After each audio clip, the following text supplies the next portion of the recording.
Praise the lord. దేవునికే మహిమ కలుగును గాక.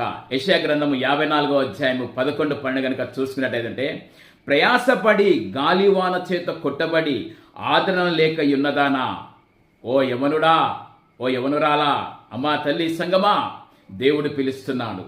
నీవు ఏ దుఃఖంలో ఉన్నావో, ఏ శ్రమలో ఉన్నావో, ఏ బాధలో ఉన్నావో, ఏ ప్రయాసంలో ఉన్నావో, ఎవ్వరు నిన్ను ఆదరించేవారు లేరా?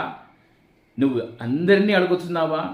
ఎవరినైతే నువ్వు అడుగుతున్నావో వారు నీకు సహాయం చేస్తున్నారా? చేయలేకపోయినటువంటి సమయంలో నువ్వు కృంగిపోతున్నావా? అలసిపోతున్నావా?